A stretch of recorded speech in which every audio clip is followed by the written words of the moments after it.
That's right. Let's get Media Watch for you now. James Creedon is with me in the studio. Hello there, James. Hi, we're going to talk about a big media event, that interview by the French President Emmanuel Macron in the British publication The Economist, in which he said NATO is, quote, close to brain death. And that hasn't gone down well in Berlin. No, it hasn't. Angela Merkel has said they were drastic words. She wasn't too pleased about it.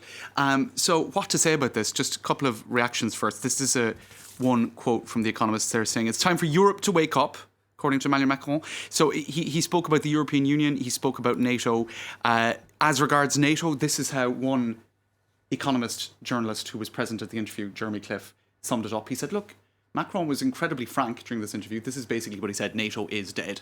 And how does he defend that particular statement? Well, what happened recently with the US pulling out of Syria, Turkey sort of going in, and was France consulted? Was Germany consulted? Was the UK consulted? That's not how NATO is meant to work. There's meant to be much more strategic coordination.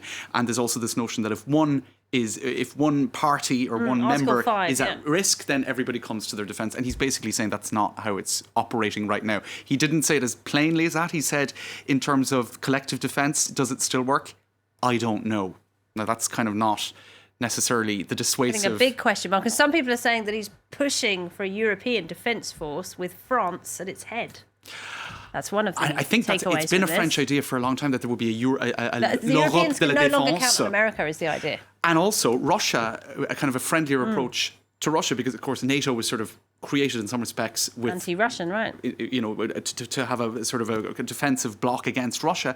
And Emmanuel Macron has said repeatedly, but quite recently, the European continent will never be stable, will never be secure if we do not ease and clarify our relations with Russia. So everything is changing, I suppose, in terms of the geostrategic it is 70 years old, position. isn't it? It celebrates its 70-year anniversary in a few months. So is it the death knell? He certainly seems to think so. If we don't wake up, there's a considerable risk in the long run we will disappear geopolitically. That's where he's talking about Europe.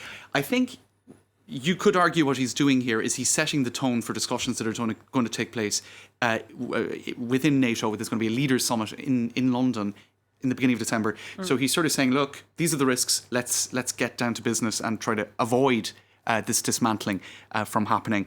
What else is there to say on this? I suppose just it's worth pointing out that the Economist love Emmanuel Macron. Yeah. They've had loads of centrist publication, and that's it. Centrist leader, Europe's saviour. I think that's Theresa May. You can understand why he granted. Yes, oh yes, remember those shoes. You can see why he granted the interview, can't you? They seem like such a long time ago now. Those leopards, like so much has happened. Yeah. And then in this one, Europe's New Order, you see Macron in the front and Merkel in the shadows. So it's clear that they certainly like him better than they liked the very dangerous Mr. Hollande. Oh, yeah. They didn't like his proposal of taxing to the hilt everybody that was right at the with beginning, a few bob. wasn't it, before he changed his mind halfway through. Yes, the 75% tax, I remember it well. All right, let's talk about another big French star.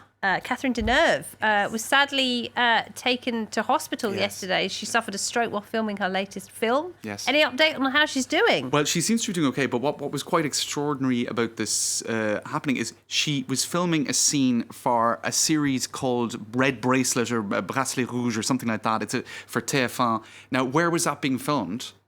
In a hospital. She was actually... This is the building where she was actually working. Oh, how strange. And so basically, within minutes, she was brought down to the accident and emergency. She was in the right place. She was in the right place at the right time. And as we know, for medical emergencies like that, every minute counts. So it's a remarkable piece of luck that she was filming that scene in a hospital. There was even, I think, somebody kind of doubting whether or not she was actually whether or not she was acting when it happened. Anyway, it's a piece of good news.